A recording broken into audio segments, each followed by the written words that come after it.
In Minneapolis at a precinct caucus, while she was trying to change the process of how black folks get elected in Minnesota, she was attacked, right? And she survived through that because her people came together for her, just like we're doing right now, right? I am grateful that in Minneapolis and in DC and across this country and across this world, folks are coming together for the safety and the lives of black women. I want to ground us in that legacy. Leading up to this day, I've been looking really fondly at a particular picture, and you'll see it if you follow the Movement for Black Lives on Twitter and Instagram. It's shared there. And it's this picture of Somali women in 1972 protesting the imprisonment of Angela Davis, right? In 1972, Somali women said, no, we know this is wrong and we are going to gather here so you see our strength and see that we stand here for Angela Davis, because black women stand for black women, right? And so that is the legacy in which we continue today. So thank you for being a part of that legacy. Thank you for being here today, and please enjoy this time with us. Ashe. How's everybody doing? Good. It's a beautiful day. The sun is shining on us. That means something, right? I am really honored to be here, and we have very deliberately, very consciously invited some very special people to be here with us. So we didn't invite thousands of black women. We invited 100 black women, and it's still coming. We invited 100 black women who represent communities, sectors, organizations, campaigns, and we want you to know that what we have here today, who we've convened here today, represent hundreds and thousands more. And we are here from 21 organizations in 18 cities. We represent faith communities, immigrant communities, LGBT communities. We are professors and labor leaders and artists and organizers. And we are here to represent not only the communities we come from, but also the places where our sisters are that cannot be here with us today. We are here to represent and be in solidarity with our incarcerated sisters, with our Muslim sisters banned from visiting this country, visiting their friends and families here. We are here in solidarity with our immigrant sisters and their families languishing in detention centers. And we're here for two reasons very specifically. We're here to defend the right of black people to speak about what happens in this country, to act based on what happens in this country, to affirm our lives and black women's lives and our sisters' lives. And what has been tantamount to putting a hit out on Ilhan Omar, we are here to say we stand with her. We will not have it. We want the GOP and 45 to back off. And we want the Democrats to step up. We want to hear from the Democratic leaders. We want to hear from the Congressional Black Caucus in defense of Ilhan Omar, and all of our progressive sisters of color in Congress. Yes. We always talk about keeping politicians accountable, and we really do. But when we get somebody in there that is actually speaking to the issues that we care about, right, they're going to get attacked, and we have to be there to defend them, and that's what we're here to say today. Ilhan Omar is not just here to talk about what we think of as narrow women's issues. She's not just here to talk about immigrant issues. She's not just here to talk about the Muslim ban. She has talked about a whole range of progressive issues, and we stand with her on that. It's in the spirit of black internationalism that we identify with, right, of women, black women speaking out about what's happening in the world. A lot of people around here don't think that that's appropriate. And we're saying we expect her to speak out. We defend her. Yes. We see what's happening in Venezuela. Collusion and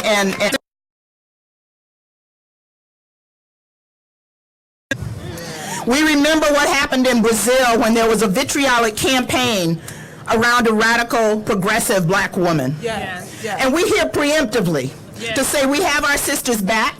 Yes. We hear allow her to be vilified like this, and they're going to have to go through all of us in order to hurt her, right?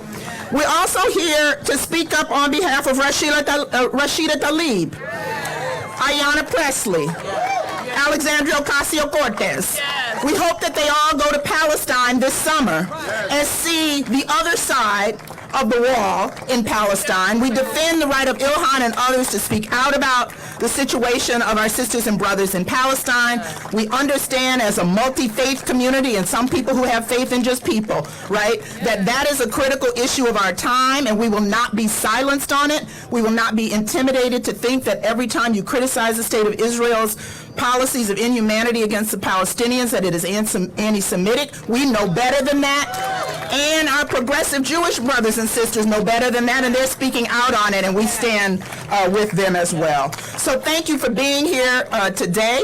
We want to have other actions going forward. The Movement for Black Lives has been the impetus for this. Movement for Black Lives took a position on Palestine in August 2016 in the Vision for Black Lives. The young people in that movement have gone to Palestine in various delegations, not as some sort of charity gesture, but seeing the parallels between what's happening in occupied Palestine and what has happened in this country to black people in the Jim Crow South, where our sister Beverly Guy-Sheftall grew up and talked about on our delegation to Palestine. We see similarities with apartheid South Africa, and this is related to us. This is an extension of our quest for freedom, our struggle for freedom. So we're not going to have Ilhan be vilified and her words distorted around that question, and we're not going to be silenced either. So we're here to speak on behalf and defense of black women because we see so many of our sisters, and one of my personal heroes, many of my personal heroines are up here today, but also Senator Nina Turner, who has also been criticized for daring to speak out. We know our sister Angela Davis has been targeted for speaking out on the question of Palestine. So this is beyond Ilhan Omar. She is at the center of it right now. We're standing with her, but we're standing with all of our sisters, and we're standing strong. And thank you for being here today. Yes, Barbara. Thank you. One more time for Barbara Ransby, y'all. The God. So, all right, I'm going to welcome up our next speakers. We've got Kiki and Jordan from the local M4BL contingent here.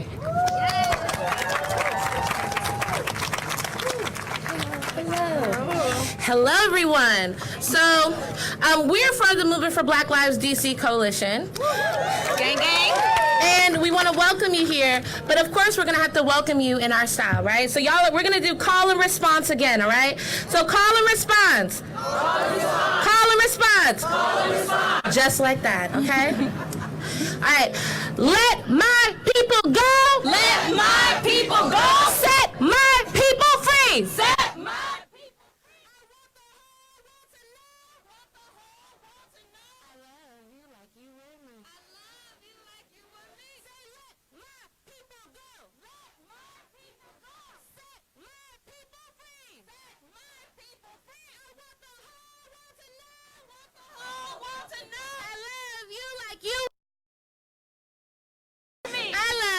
like you were me. I love like you were me. I love you like you were me. Thank you. Clap it up for yourselves.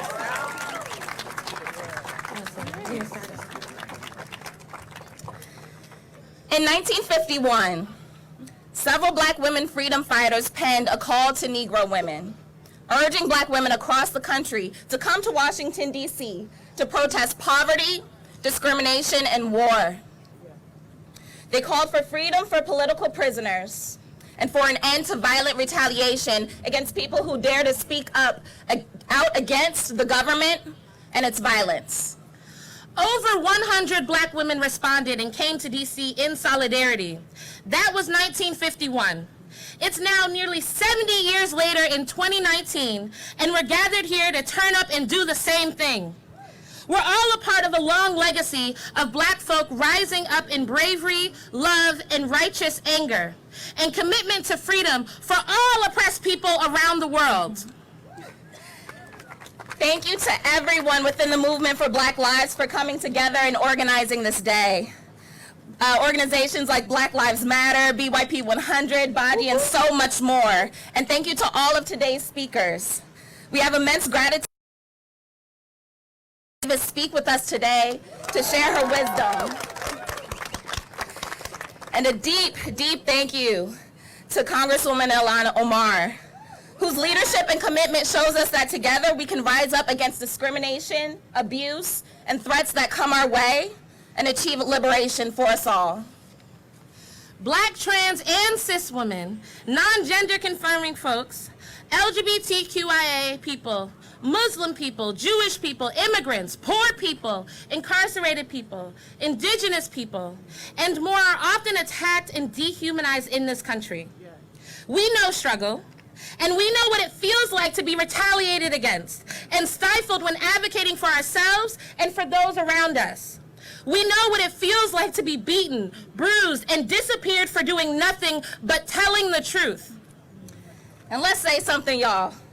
Congresswoman Ilhan Omar has been telling the damn truth. Palestinian people are suffering. People are being surveilled, brutalized, and killed by the state of Israel. Police in Israel have even done trainings with cops in D.C. where they trade tactics with one another that are used to oppress people in their respective areas. There are a lot of connections between Palestinian people and black people in D.C. In the district, we see a lot of state violence against black women for things they do for survival. There are many black, trans, and cis women and non-binary people in D.C. who have been discriminated against when trying to access jobs and housing due to their identities. One of our friends, a local D.C. organizer named Nona Connor, who unfortunately couldn't join us today, but sends her regards, is a former sex worker who has experienced homelessness since she was a teenager. She grew up in D.C. in an abusive home and ran away when she was 15 to try and find a place that would accept her for who she is. She's been thrown in jail for doing sex work and things she had to do to survive to keep from going hungry. People like Nona know police violence firsthand. Being misgendered, attacked, threatened, sexually assaulted by cops. It's common for many trans women of color, for our sisters and our friends. So we spend our days advocating for safety for trans people, for people in the sex trades, and for abuse and harassment survivors. We do this because it is central to our survival. It is our duty. It is our duty to look out for one another, to protect and to support one another. Representative Ilhan Omar has made it her duty to be in solidarity with Palestinian struggles. We must make it our duty to support her in the face of racist, Islamophobic violence and retaliation. Black women like Representative Ilhan Omar reminds us how important it is to increase our solidarity with oppressed people, both near and far, in our hoods and across the globe.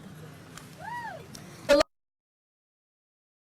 local movement for Black Lives has been busy at work. Yes.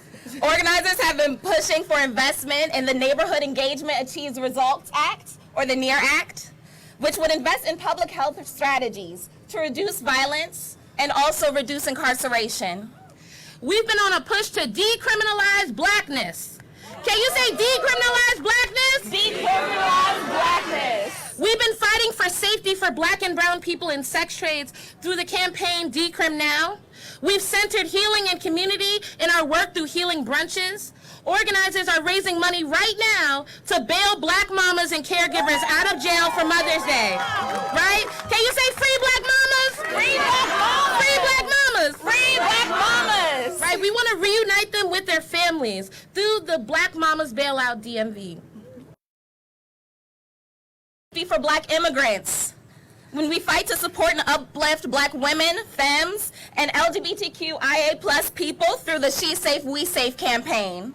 And we join our allies who are running campaigns like Occupation Free DC, which aims to bring an end to DC Israel police trainings. So if it's already not clear, Representative Ilhan Omar, we are with you. You tell these people the truth. We are in solidarity with you and in admiration of your bravery and your commitment to doing your job by advocating for what is right and what is just. It is an honor to witness your light. And black women, femmes, trans, queer, gay, lesbian, bisexual people, everyone out there who are out here struggling, trying to survive, doing the best they can, advocating for themselves and their families. We're with y'all too.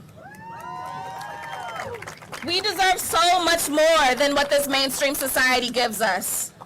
And we're going to rise up, turn up,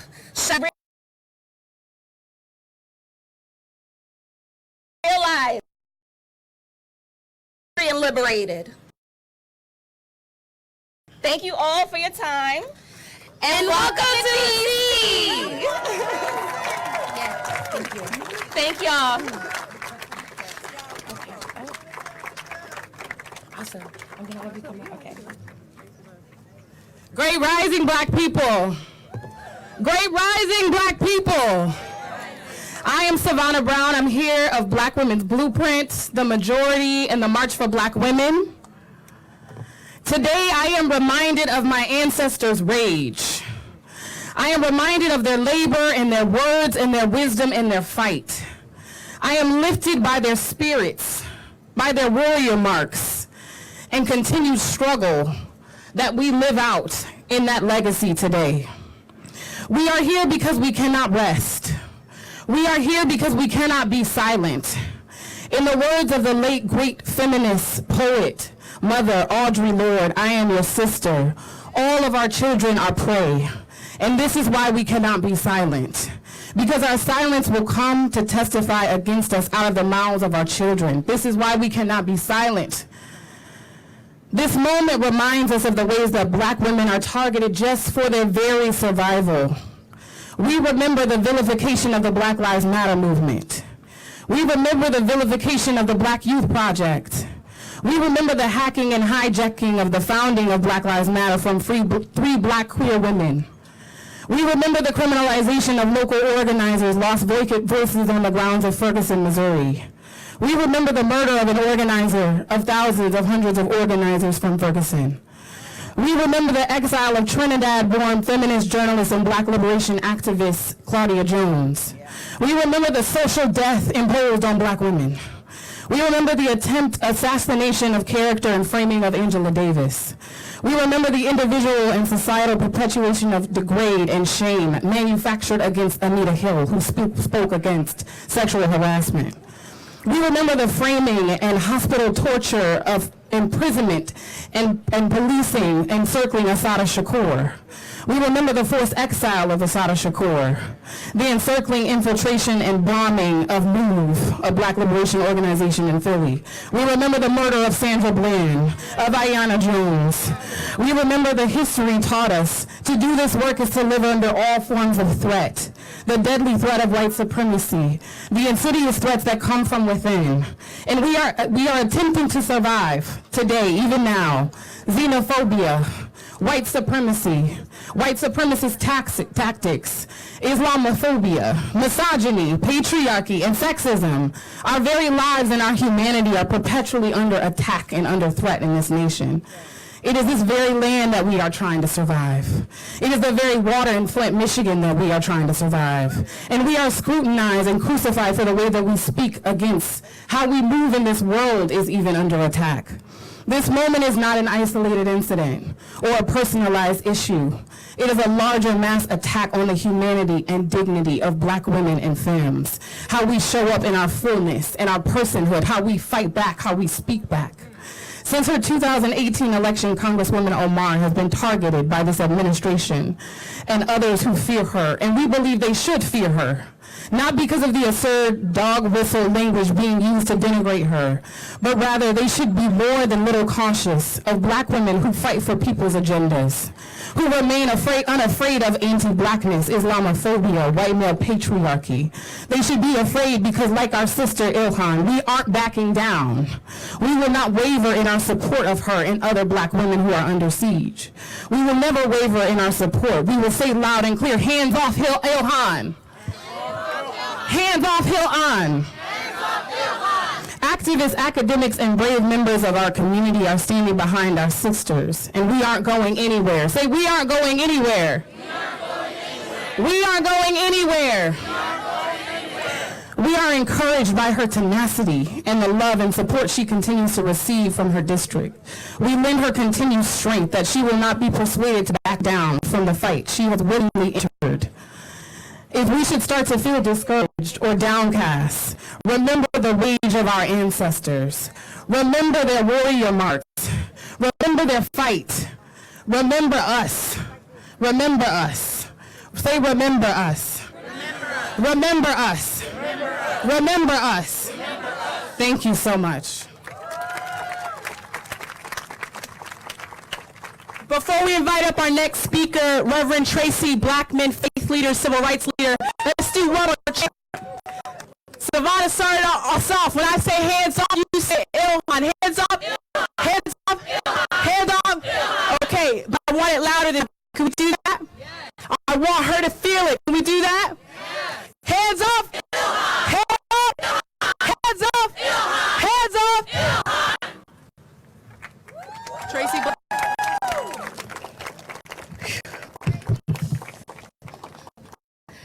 Friends, I come to you today from St. Louis, Missouri, better known as Ferguson. But I don't want you to think that it's just Ferguson. It's all of St. Louis. It's all of us everywhere. Friends, I've come to our nation's capital today to stand with you against the racist, xenophobic, Islamophobic, sex vitriol that has plagued Congressman Ilhan Omar since she became the people's choice for representation in Congress. I've come to our nation's capital to stand with you because the silence of our collective political leadership in the face of the reckless and irresponsible bullying by the self-avowed white nationalist who is tasked to lead our treaty and serve all of the people is deafening. I've come to our nation's capital to stand with you because our nation's shameful history systemically and systematically dismissing, devaluing, and denigrating the presence and the power of Black women while elevating white supremacist ideations on our backs has gotten on my nerves. I've come to our nation's capital to stand with you because in spite of Black women being the most consistent voting bloc in the nation, the needs and concerns of Black women are ridiculed and ignored on both sides of the aisle. I've come to our nation's capital to stand with you because in spite of Black women being the largest and the most consistent users of social media, Twitter chose to preserve a lying tweet over the safety of this Black woman's life. I've come to our nation's capital to stand with you because Black women control $1.3 trillion in the American economy, and we will no longer be offered up as sacrificial lamb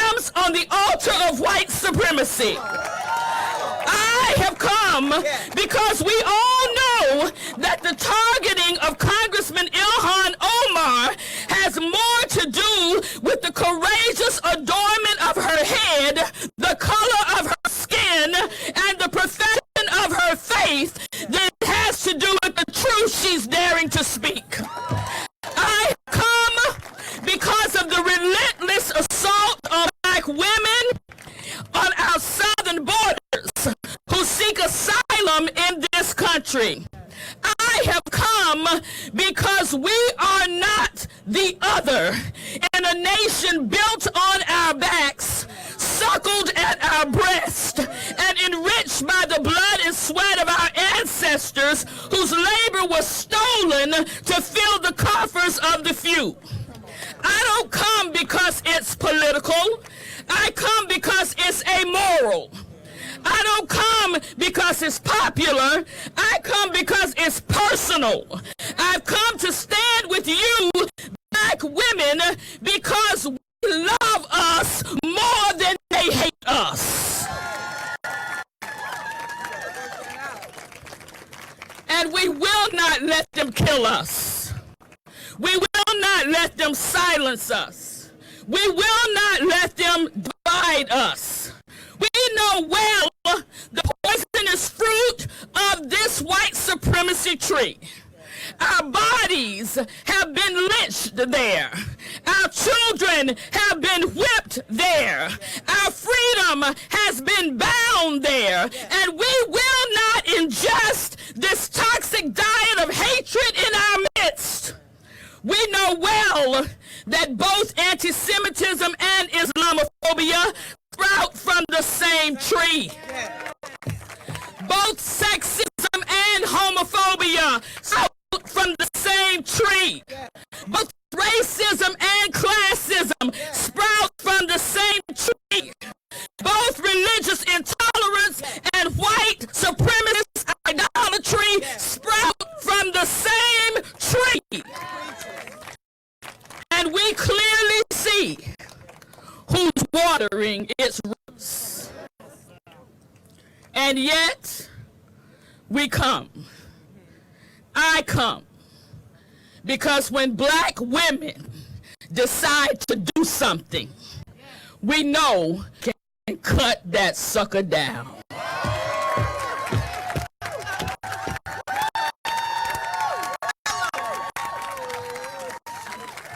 Y'all feel that? Do y'all feel that? When Black women, when Black women decide to do something, that means power. All right. So as we introduce our next speaker, I want to take a moment of silence. Because as we just heard, the same hate that is targeting our Muslim family, our Black people, people around the world, the same hate struck in San Diego. With so many of our Jewish brothers and sisters were targeted. So we have to show the world that we stand together before we invite Rachel Faulkner from the Jewish Women of Color organization. Can we do that? But can we first take a moment of silence?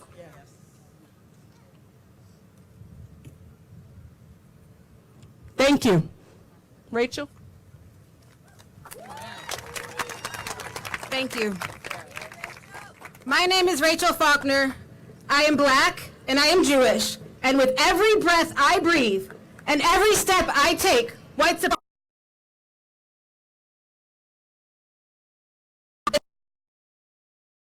supremacy that is afraid of me as a Black and Jewish woman, that is afraid of her as a Black and Muslim woman.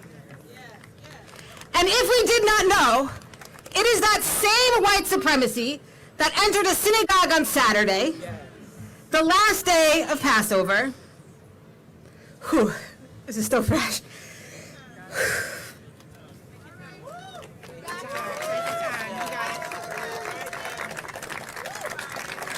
Thank you. And shot a rabbi while he gave his Shabbat sermon, killing one of his worshipers. And in this case,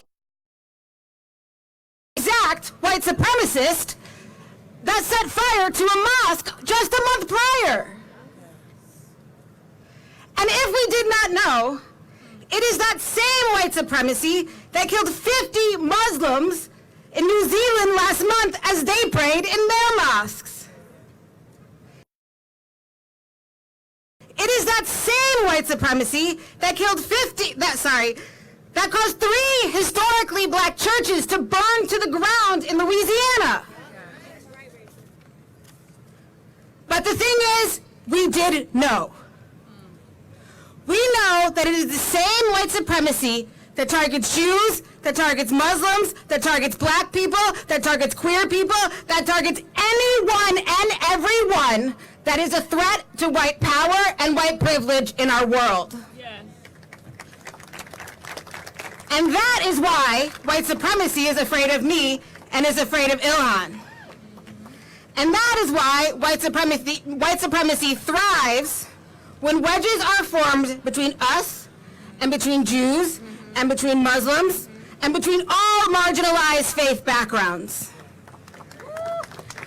It is why white supremacy thrives when anti-Semitism accusations are used to dismantle resistance, are used to disempower our leaders, and are used to maintain the status quo.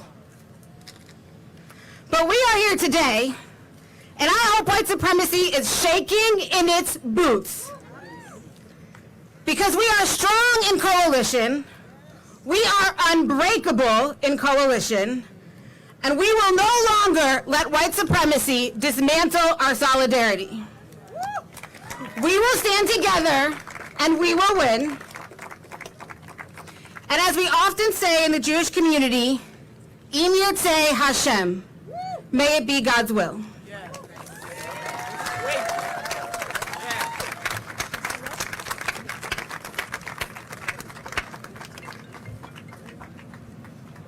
We know that the attacks that we see happening to Congressman Ilhan Omar is happening to Muslim black women across the country. And so it is a great honor to have somebody that is a state representative out of Philadelphia to come and speak with us about why it is important to stand in solidarity, but why this solidarity is not just at the national level, but has to be from city to city, from region to region, from state to state. Yeah. Please join me in welcoming Honorable Motiva. Yeah. Good afternoon, everyone. I stand with Ilhan. I stand with Ilhan. My name is Movita Johnson Harrell. I am the first hijabi elected to the Pennsylvania State Legislature. In being elected to the Pennsylvania State Legislature, I actually experienced some of the same hate and bigotry and Islamophobia that Ilhan has experienced here in the Capitol on my first day of inauguration. Before I was actually sworn in to the State House, a Republican state representative did an invocation in the House that was latent with bigotry, Islamophobia, and racism, and we will not tolerate it. It is unacceptable. America was built on religious freedoms and the ideas of liberty and justice. We cannot allow white supremacy, masked as white nationalism, to continue to control the narrative. We cannot allow it to continue to create division and hate in this country. While we cannot allow the divisive rhetoric to continue to control the narrative that happens in our courtrooms, in our boardrooms, in our state legislature. It is unacceptable. In the words of 12-year-old Miriam from Connecticut, a hijabi author at 12 years old, I repeat her saying, inclusion revolution. It is our responsibility responsibility as leaders and legislators to promote diversity and inclusion and to stand in the gap for our most vulnerable citizens. When we create spaces that promote inclusion and representation, we make America great. We make America great. All Americans, white Americans, black Americans, Latino Americans, Asian Americans, Muslim Americans, Christian Americans, Jew Americans, we all have a right to life, liberty, and the pursuit of happiness. So with that being said, take out your phones, hashtag inclusion revolution, because we stand in the gap. We stand together. We stand with Ilhan. We stand for true democracy that will make America great.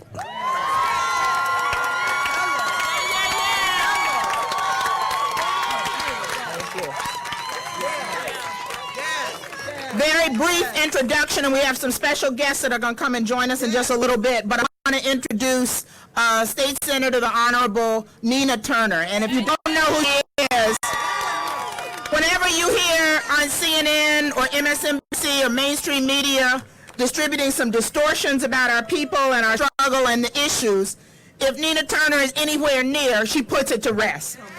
She is a freedom fighter in the best tradition, fighting inside, outside, and all around the centers of power that we recognize here, but grounded with working class black people, grounded in grassroots movements. Every time I see her on my telly, I'm applauding and knowing that she's speaking my voice and speaking truth to power. So welcome, Nina Turner.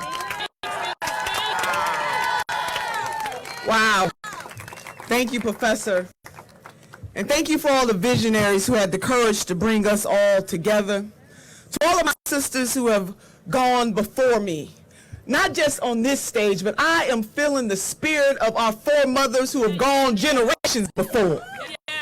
But when people try to cancel out history, and to have Dr. Angela Davis on this stage who personifies, who put her body on the line, who spoke truth, nothing but the truth, show enough truth, as my grandmother used to say. And what an honor it is to be in her presence yet again. You know, my grandmother used to say that you can put truth in the river 5 days after lie, but truth gonna catch up. And the truth of the matter has caught up with our country. And its latest manifestation of 21st century bigotry, 21st century hatred, 21st century cowardice is in the White House. But sisters and brothers, I would be remiss, as I told the professor, that it is easy to lay all of this haterism at the feet of one person. But I asked you to go back down memory lane with me, that in this country, wholesale anti-blackness is accepted, whether it's by the man in the White House or people who occupy levels of power in this country. It is bigger than him. And sisters and brothers, we have been here before. So none of this is new to us. So standing up for our sister, Congresswoman Ilhan Omar, who is the representation of the type of bigotry that we have allowed to go on far too long in this country. If I may and if I might. Brother Malcolm X once said, when he described the difference between the North and the South, he said it was the difference between the fox and the wolf. I am here today to say that the difference between what we see emanating from the White House and the difference between what we see and hear and know to be coming from other folks with fancy titles on the other side of the aisle is the difference between the fox and the wolf. And all I'm saying, sisters, is that if we're not going to tolerate bigotry and hatred coming from the White House, then we need not tolerate bigotry and sexism and racism and homophobia coming from the other side of the aisle. Folks always like to whisper sweet nothings in the ears of black women when it comes time for us to vote, but they support and respect our black bodies, our black babies, our black communities beyond the power of the vote. So I stand with Sister Ilhan Omar. We don't need leaders with fancy titles who may not have the courage to call bigotry. We ourselves will call out that type of bigotry.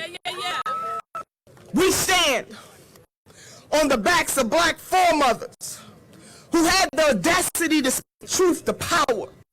When Sister Sojourner Truth said, "Ain't I a woman?" in the 1850s. When Sister Ida B. Wells, in terms of talking about what it is like to see black bodies swinging from trees, she said, "I must prove that there's more sinning going on by other folks than sinning by black folks." When Sister Harriet Tubman encouraged us that if we hear the dogs, keep going. If there are torches in the woods, keep going. If they're shouting after us, keep going. If we want a taste of freedom, keep going. And then our sister, Dr. Maya Angelou, said these precious words: "You may shoot me with your words. You may cut me with your eyes. You may kill me with your hatefulness, but still like air I rise." To my black sisters, to my brown sisters, to my swirl in between sisters, to indigenous sisters, I say that we will rise over hatred. We will rise over bigotry. We will rise over anti-Semitism. We will rise over Islamophobia.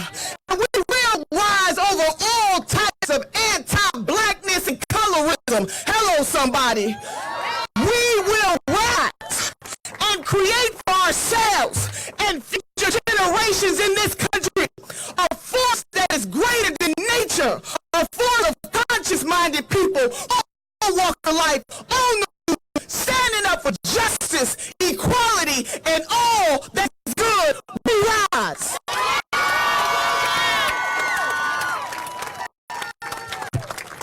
We are joined by the very powerful, the very courageous, the very outstanding leader, Congressman Ilhan Omar. And it is our duty and our responsibility today to not just show her how much we are willing to stand in defense of her, but also how much we love her.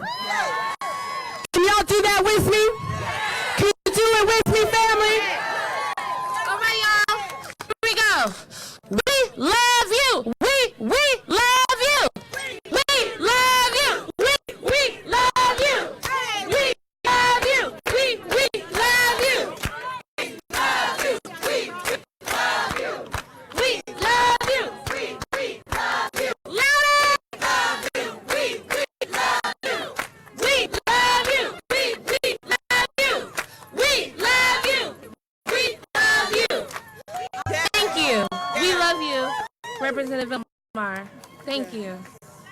Awesome. We're gonna cook it.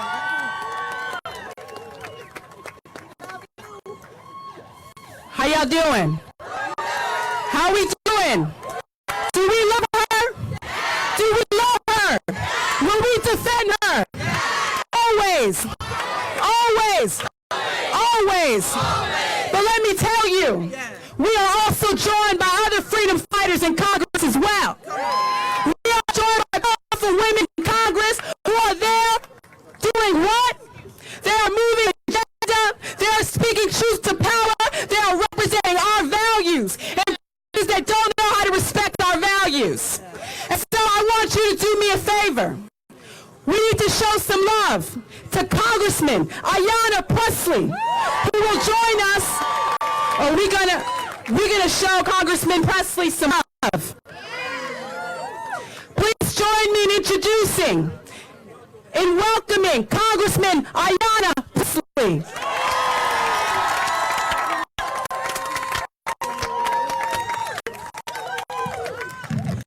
All right, good afternoon, family. So, for those of you that don't know, I had an accident and I tore my MCL. So my limbs have been compromised, but my voice is strong as ever. And I had to come here to lend my voice in solidarity. I happen to be a congresswoman, but before all the commas and titles, I'm a black woman. And Ilhan is my sister. And so I just wanted to be here in solidarity. I want to thank, everyone that made this moment possible, those who have been lifting up and praying and carrying our sister Ilhan. And, I just want to quote Angela Davis, who said, "I am no longer accepting the things I cannot change. I am changing the things I can no longer accept." And so, this is so real. Okay, bring it on back, Anna. But I am changing the things I can no longer accept. And from R. Kelly to Donald Trump, what we can no longer accept is the silencing of black women. This is the reckoning. This is us assuming our rightful place as the table shakers, as the truth tellers, as the justice seekers, as the preservers of democracy. We are demanding that you trust black women, that you see black women, that you believe black women and honor us for the role that we have played as healers and preservers of this democracy and this nation.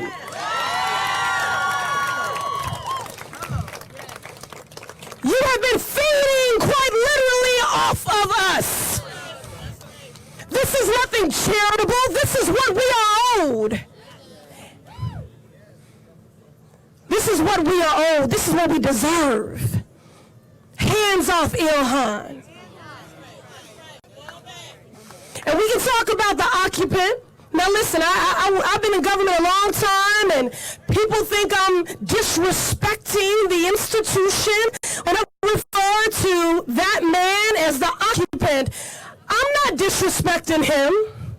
He dishonors this office, and that's why he doesn't deserve that title. He's the occupant. He's just occupying space. He dishonors the office, and we dishonor him for that. I can't even believe that we're in a debate about whether or not to impeach when the occupant, the man in the highest office in the land, emboldens white supremacy and endangers the lives of a member of Congress. She's our sister, so we just call her by one name, Ilhan. But she is a representative, a member of Congress. This is unconscionable. Hands off Ilhan. And we can talk about the occupant in the corner office, and we can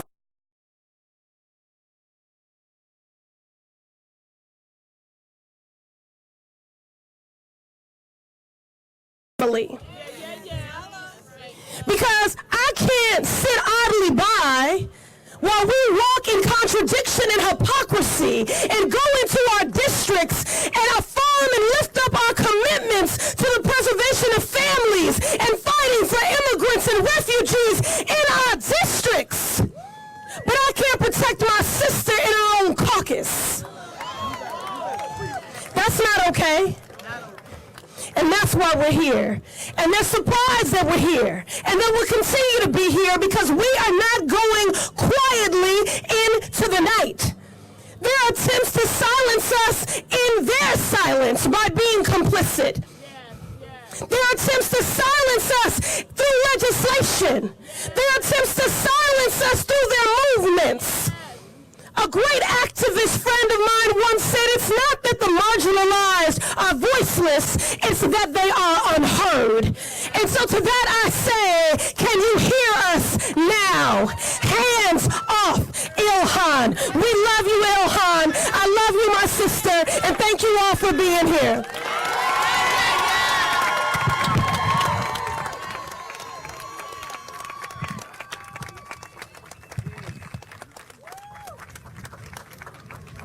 Hands off. Hands off. Hands off. Do y'all see this power? Do you? It is with great pleasure to introduce the next Congresswoman, this powerful leader, this history maker, this person that is also moving a powerful agenda for us, for our people, for our children. We are here to stand with Congressman Rashida Tlaib. We are here to stand in solidarity with Congresswoman Rashida Tlaib. Congresswoman Rashida Tlaib. Thank you, sister. I think you say my last name so beautifully. Tlaib, it's like emphasis. Thank you so much. Assalamu alaikum. Ilhan, I love you, Habibti. You know how much I love you. She gave me a bracelet that said Mama Bear. Because every time, I always worry about my sisters constantly. But I am so protective. You know, I'm there. But one of the things that's incredibly beautiful and inspiring about Sister Ilhan Omar is that when I'm like, are you okay? Remember that time, Ilhan, in the colloquium? You're like, Rashida, I survived war. I can survive them. I will never forget that, because at that moment I was like, I'm not that worried about her anymore. Like, I just felt like, okay, I'm going to have her stand next to me when I got to get up and fight. But I got to tell you, being here 4 months, it's a love-hate relationship. I'm going to be honest with my sisters. You know, I grew up in the most beautiful, blackest city in the country, in the city of Detroit. And many of my teachers, my mothers on the block, all of them accepted me as a Palestinian woman, as a woman that understood through the lens of my ancestors, through the lens of my living grandmother in the West Bank and the occupied territories of Palestine. They knew what I meant when I talked about the pain of oppression or the pain of feeling less than. And I remember Ilhan saying that to me once, like, you know, Rashida, I was born in a community where I was the majority. But you were born in a country where you felt like you were second class immediately when you were born, right? And this is a woman that speaks that way, that is raw, that is real. And I cannot stand that they continue to police her. They continue to police our words. They continue to police our positions. But I say hands off. Hands off of the women of color that serve in the United States Congress. Not only do we look differently, but we serve and we fight differently. And it also means that we talk differently. It's also that we are allowed to be angry in this country. And I tell all this to my sisters, that as we fight internally, this is what fuels us. This is what gives us courage for you all to be here. Siding with this woman that elevates so many young women. I can tell you tears of joy when they come up to us. I was telling them how this beautiful young girl, Palestinian American girl, who had a blazer on and she kept going like this, his mother's QQ. I was like, oh, she wants me to recognize her blazer. And she's going like this. Her name is Rian. And Rihanna was going this, well, Rihanna, I love your blazer. And she says, I'm trying to look like you. I was like, girl, forget Congress, run for president. And do you know what she said? Uh-huh. And I thought to myself at that moment, you know, Sister Angela, I thought that at that moment, I'm like, this is bigger than my fight against corporate greed in Detroit. Like, this is so much bigger than me fighting against corporate polluters and freeing my residents, my people at home of the corporate assault on their lives. At that moment, I left and got into the car and I felt so much more liberated, because there is a new generation of women that are growing up seeing the courage of women like Ayanna Pressley and women like Ilhan Omar, who speak truth to power unapologetically. And I'm telling you right now, Ilhan, no more apologies, no more policing, no more backing down. As you all stand here, I want you to know movements like this start with all of you, not in the halls of Congress. So don't abandon us like you are doing right now. This is amazing. Thank you so much for giving us more power and giving us more courage to continue our fight for justice and equality for all of us. Thank you so much. God bless.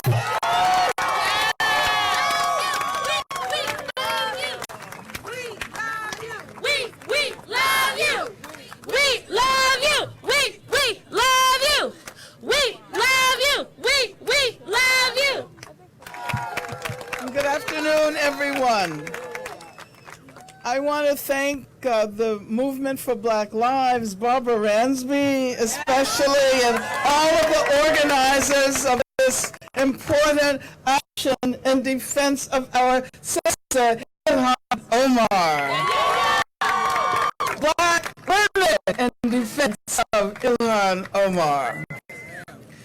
And in defense of our right to take a stand for justice for Palestine, to take a stand against Islamophobia, anti-Semitism, and their irrelationalities, to take a stand against racism and patriarchy. It is about time we stepped up to defend those who represent our political vision on the front lines of struggle. I feel particularly motivated to join this amazing group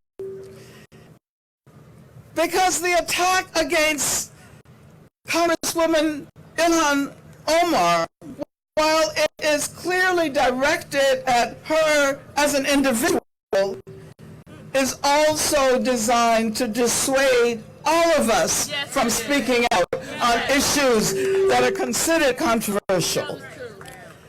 The attacks on her emanating from the occupants' Twitter feed. That's right, the occupants' Twitter feed.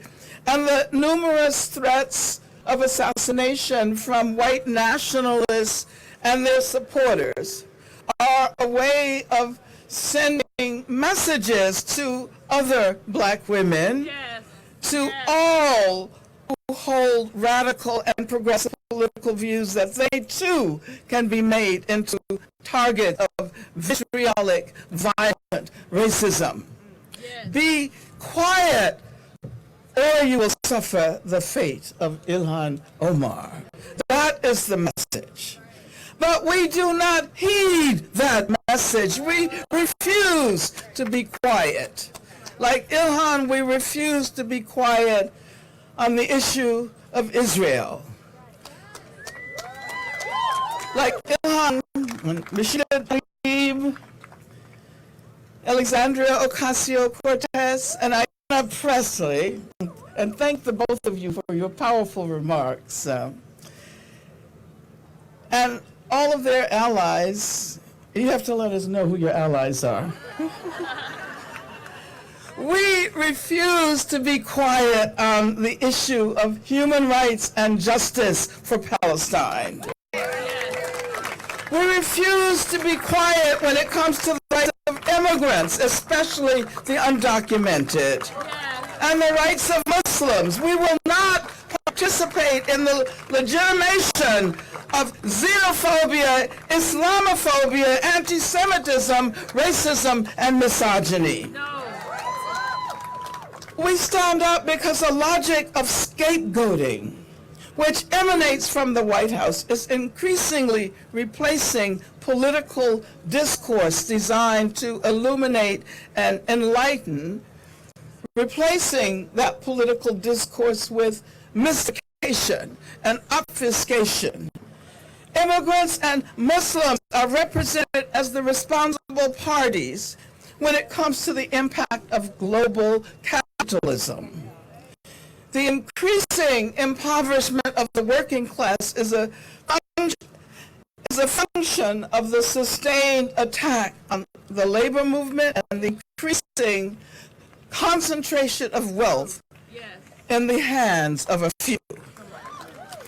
According to the logic of scapegoating, it is immigrants and Muslims who are responsible. Immigrants are taking jobs away from so-called American workers. The real problem does not reside in the global super exploitation emanating from capitalism, but rather from what is referred to as global terrorism. And according to this logic of scapegoating, Muslims are the terrorists. Combined with this logic of scapegoating is a fungibility that is always at the heart of racism. If one person or a few people engage in or are accused of engaging in a crime, the entire community is rendered culpable. This is the logic of lynch not other. This is the fungibility that is at the heart of racism that Ilhan Omar was, that some people do something and all of us lose access to civil liberties. We stand with Ilhan Omar because we recognize that the government of this country is at the forefront of a dangerous, far-right international pattern that includes Duterte in Brazil, the re-election. In fact, by defending Ilhan Omar, we celebrate the legacy of Marielle Franco, activist against racism and police violence and homophobia in Brazil, member of the Rio de Janeiro City Council. And of course, she was assassinated a little more than a year ago. We defend Ilhan because we contest the conflation of legitimate, impassioned critique of Israel with anti-Semitism, and the fabrication of a notion that when the left calls for justice in Palestine, when the left supports BDS, then it has become the anti-Semitic left. This indicates a failure to take anti-Semitism seriously, and the manipulation of charges of anti-Semitism in a way that recalls the McCarthy era, and its manipulation of charges of being communist or communist sympathizers or friends or acquaintances of communist sympathizers. If you want to effectively challenge anti-Semitism, then you must recognize the intersections and interrelations of anti-Semitism and Islamophobia. And of course, the recent attacks on synagogues and mosques are evidence of this convergence. I'd like to thank Jewish Voice for Peace, and if not now, for continually reminding us of this connection. And finally, as Black women in defense of Ilhan Omar, we invite all who believe in freedom and justice and peace to join us. Thank you.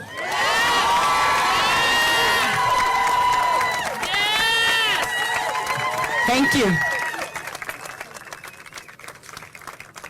We all know why we are here. We are here because when we hear her speak, she brings a kind of courage, a kind of power, a kind of love that moves all of us, that tells us that it is our time to be courageous, to be powerful, to choose love, to choose courage, and to never let hate be the reason you choose not to speak words to power. Yes. We are here because she's ours. We're here because we will always defend her. We know that she will never stop fighting, and we hope that she knows that we will never stop defending her. We are here because we love you, Congresswoman Ilhan Omar. We are here because we will never stop fighting for you, Congresswoman Ilhan Omar. And we are here because you inspire us. Please join me in welcoming the powerful, the amazing, the inspiring Congresswoman Ilhan Omar.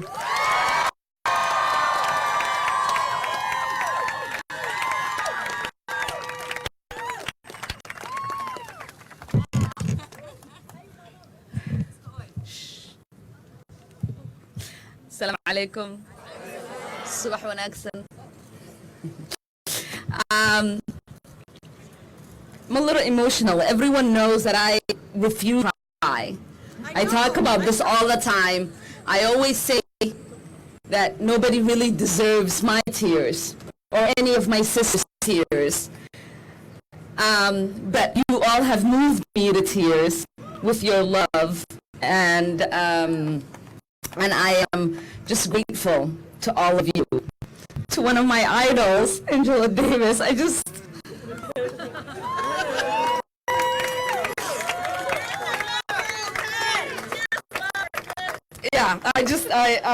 can't tell you how enormously inspiring you've been to me throughout my life. The work that you have done in making us realize that we have to be internally liberated to fight for external liberation has been life-saving for people like me who had to navigate what it feels like to grow up black in this country. So thank you. To my sisters who give me strength in the movement for Black Lives, I am forever grateful to all of you. To Nina, who always brings down the house. I heard your voice all the way from the Capitol. And I was like, that's probably Nina or Ayana, one of them. And to my sisters, our squad, people are like, you call yourselves a squad. I'm like, I don't know if we do that, you call us that. But we are certainly sisters in the struggle to fight for authentic progress for all of our communities. And Rashida was right, I bought all of them bracelets when I was in Austin a couple of weeks ago. And it all had messages to what they mean to me. I think of Ayana as someone who never takes no for an answer. Even as she broke her leg, constantly getting up, making sure that she was fighting for all of us, using the strength of her voice. So what I got her bracelet says unstoppable. And everybody knows Rashida is the eldest of 14 kids. And she is Mama Bear. And so that's what her bracelet says. And to my sister Alexandria, who isn't here, her bracelet says Boss Babe, because she's fierce. And mine says Badass.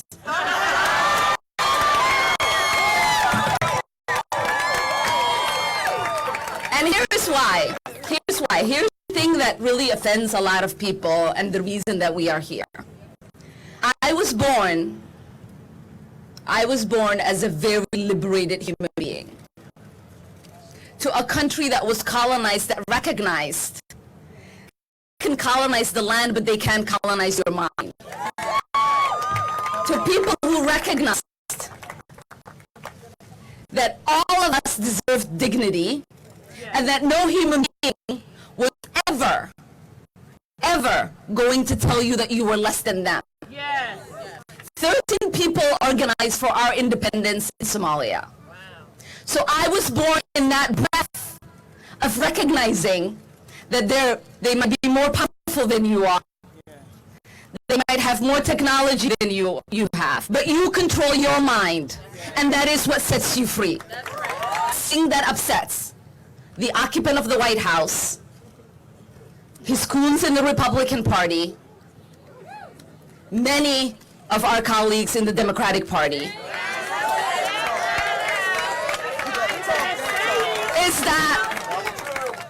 is that they can't stand that a refugee, a black woman, an immigrant, a Muslim shows up in Congress thinking she's equal to them.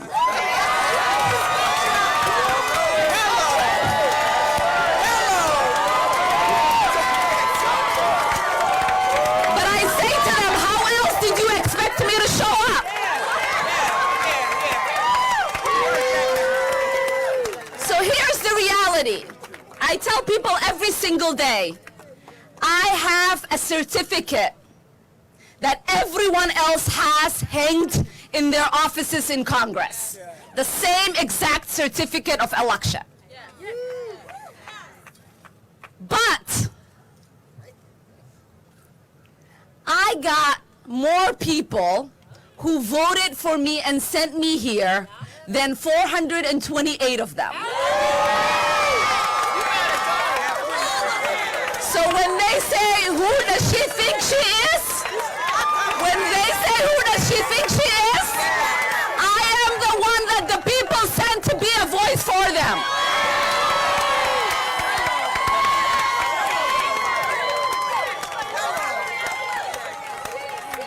So we have to always recognize that one marginalized voice represents many marginalized voices. But I don't only represent one marginalized voice. Because in this country, I also happen to be a woman. At society, I happen to be a Muslim. And I also happen to be a refugee and an immigrant from what they call one of the shithole countries. The reality is that shithole country raised a very proud, dignified person. Our circumstances might not always be perfect, but that doesn't lessen our humanity. And I am not in the business of defending mine. So when this occupant of the White House chooses to attack me, we know that that attack isn't for Ilhan. That attack is the continuation of the attacks that he's leveled against women, against people of color, against immigrants, against refugees, and certainly against Muslims. And we are collectively saying, your vile attacks, your demented views are not welcome here. This is not going to be the country of the xenophobics. This is not going to be the country of white people. This is not going to be the country of the few. This is the country of the many. This is a country that was founded on the history of Native American genocide, on the backs of black slaves, but also by immigrants. And so as much as we need to remedy the history that we continue to neglect, we also must recognize that every liberty that we enjoy here, every single progress we get to celebrate, came about because immigrants participated in it. Yes. So I know my place in this society. All of you know your place in this society. And it's one that is equal to every single person that walks in it. But my sisters and I also know our place in Congress. We know that we each represent 780,000 constituents, just like everyone else does. We know that the fight for liberation doesn't only stay in the walls of this country, but it's one that's connected to every single community around the world. Because when Palestinians are struggling with occupation and their dehumanization isn't being talked about, that is on us to uplift them. When we hear the voices and the struggles of Venezuelans, we say, leave their sovereignty alone, let them fight for their own liberation.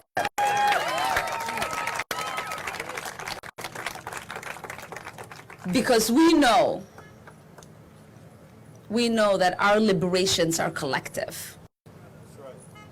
That my freedom isn't worthy of much if my sisters and brothers aren't free. And my joy isn't much if everyone else isn't living a joyous life. a prosperity for me should never come in the expense of prosperity for everyone. That there is no way that I lose sleep over the safety of my children. I can't lose sleep over the safety of everyone else's children. And at this moment, the occupant of the White House, as my sister Ayana likes to call him, and his allies are doing everything that they can to distance themselves and misinform the public from the monsters that they created that is terrorizing the Jewish community and the Muslim community. Because when we are talking about anti-Semitism, we must also talk about Islamophobia. Yes. It's two sides of the same coin of bigotry. Yes.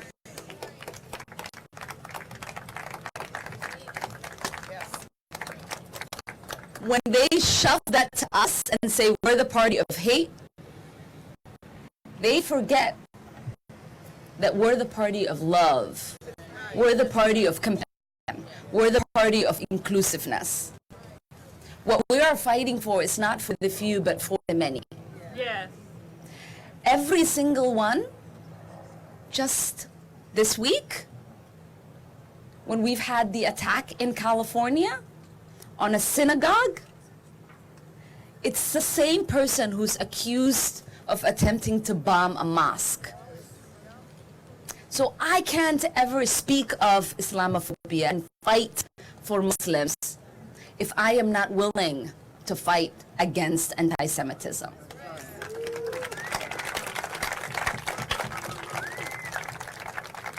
We collectively must make sure that we are dismantling all systems of oppression. Yes.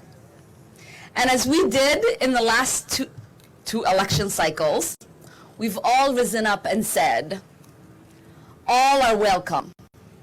I remember showing up at Andre Carson's office. He had refugees are welcome, and I opened the door and said, here I am. This has been our message. We say, right, we're fighting against Islamophobia. All refugees are welcome. The land of immigrants. Black Lives Matter. But we show clear hypocrisy when we're not doing the work here in Congress, and standing up to defend all of the marginalized identities that are being attacked through me. So this isn't a pity party for Ilhan. This is about a show of strength.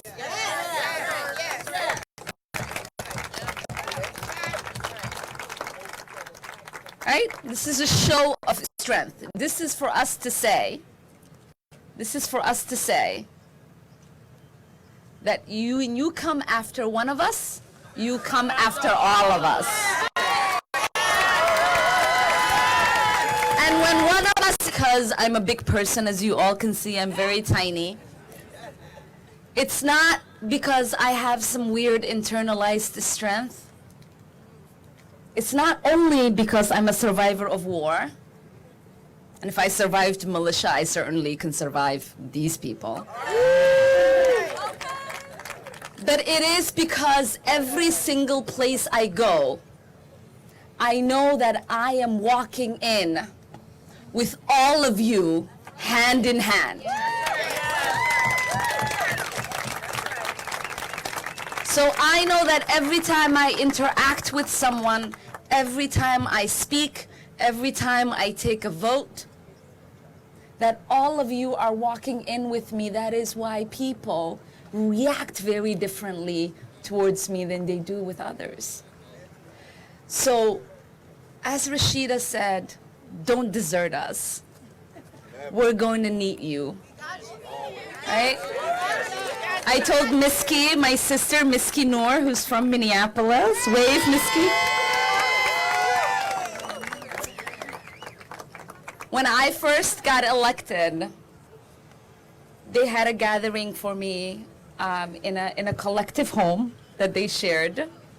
the folks in the movement for Black Lives. And a young woman started crying. And she said, Ilhan, I'm glad we did the work in getting you elected, but now I'm really sad. And I said, well, why are you sad? And she said, well, I'm afraid that once you get there, you're going to become just like everyone else. And I said, well, everyone else becomes that way because they forget who they represent. I am never going to be at risk of becoming everyone else who works in feeding corporate greed, because I know that all of you are going to sit me down at every moment that you get and remind me what my purpose is, who I am fighting for, and who has my back. So I humbly thank you all for showing up. I got you, and we're gonna be all right.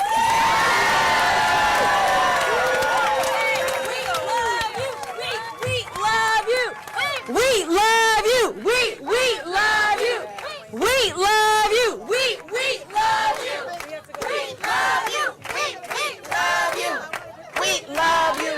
We love you. We love you. We love you. We love you. We love you. We love you. We love you. Can the Congress people have to go back? There's a vote. Please let them leave. There's a car waiting for them. They know to feel your love. I have to go. I'm sorry, my meeting. Okay. I'm sorry. I just don't want you to Just say stress hello. out about trying to get We have two last speakers. Please don't leave. We have two brief speakers. Alicia Garza, one of the founders of the Movement for Black Lives, wants to say one word of solidarity. love you. Look on my behalf. Lord, have mercy. Please. Thank you, sis. You're wonderful. Yes. Thank you. Yeah, we'll be in touch. Say a word or two. Alicia, please. You gotta go. I know. All right. I'm gonna wait in the thing. All right, I'm only going to take a minute because I feel like Ilhan said everything needs to be said. I'm only going to take a minute because I feel like my sister Angela said everything that needs to be said. But I want to ask y'all a question. Because when I look at these sisters on the stage and I see them in the halls of Congress, I think to myself, this is exactly what my U.S. Congress should look like. This is exactly what my U.S. Congress people should be speaking about. This is exactly the type of stance that my representatives should be having. But there's a question that I have for us.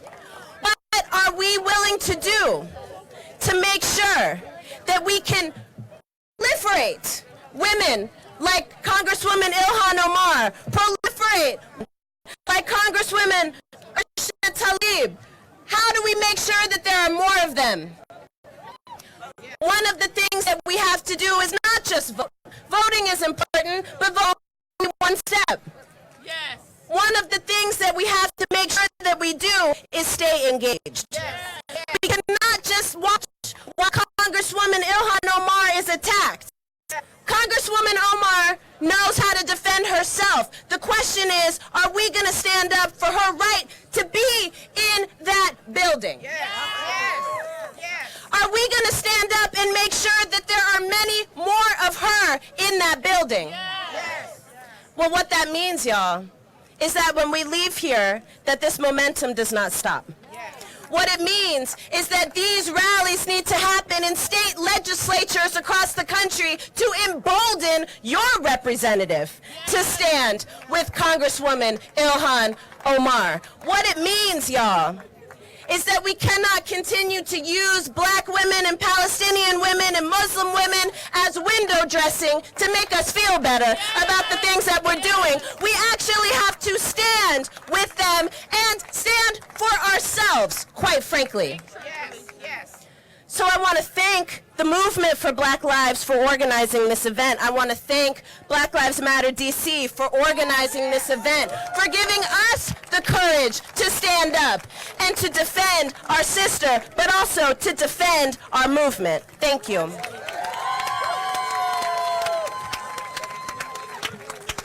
Thank you. This is a beautiful connection between people struggling inside Congress on our behalf and people building movement like Alicia Garza. And our last speaker, don't leave yet, is Kianga Yamada Taylor. Kianga is a scholar, an activist, a longtime freedom fighter, and she's going to close us out. Don't go. She'll be brief but important.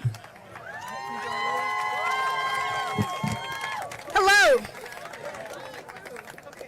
I don't want to belabor the point, but we are here to stand in solidarity with Rek, Muslim, immigrant, and refugee has made her a target for the right wing.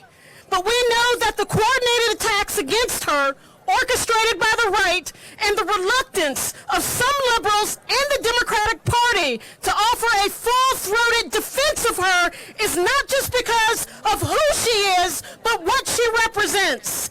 She could have enjoyed a life of relative obscurity in Congress. There are more black members in Congress than there have been in this nation's history.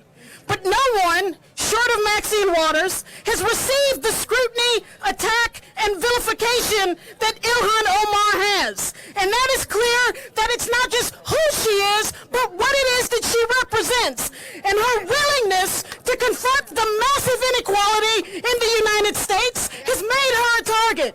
Her willingness to call for the redistribution of resources in this country to end the embarrassment of inequality in the distribution of health care, education, and the quality of life has made her a target. The right wing, in the absence of being able to challenge her politics and ideas, have resorted to smears and vilification. They only want to distract with their attempts to normalize Trump's racism and white supremacy as it unleashes and activates the thugs on the margins of white supremacy. They want to silence and intimidate anyone who disagrees with them. And we reject that by refusing to be silent. Not only do we stand with Ilhan Omar as a basic gesture of solidarity, but we stand with Representative Omar's political agenda based in justice and democracy. We stand with her culture in this country that worships the wealthy and powerful while ignoring the struggles of ordinary people. We stand with her agenda. We stand with Representative Omar in her efforts to call out the hypocrisy of an American foreign policy that claims to bomb and fund tyranny in the name of democracy. We know that in a country that has forced us to say Black Lives Matter, it cannot be trusted to claim the mantle of freedom and justice when abroad. Ilhan Omar has called out this hypocrisy, and this is why they hate her, and her fearlessness, and her unwillingness to play the game by their rules. So we stand with us. Thank you.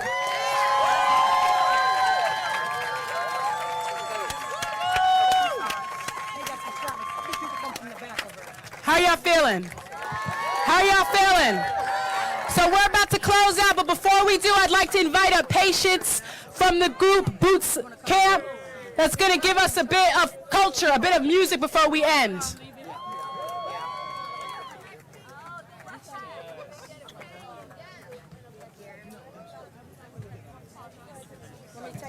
I'm not a speaker, I'm just here to sing y'all out.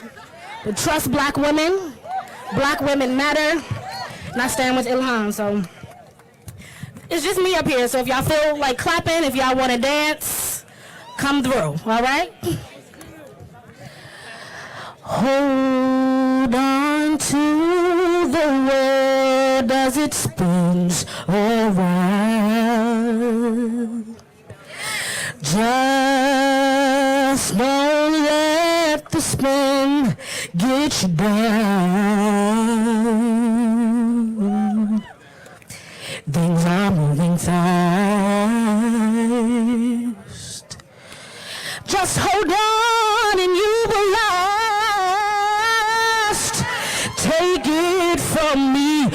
someday we'll all be free. Yeah. Take it from me, someday we'll all be free. Yeah. Hold on to your self-respect, your black women's pride.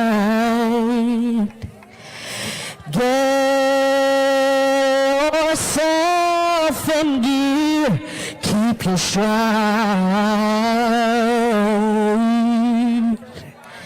There will be a brighter day, brighter days are near. Take it from me, someday we'll all be free. Yeah. Take it from me, someday we'll all be free. Can y'all sing that with me?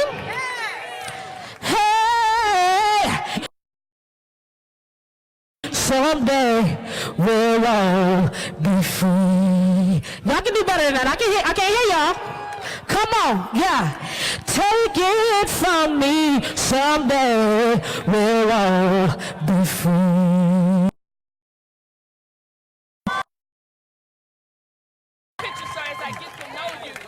Oh my gosh.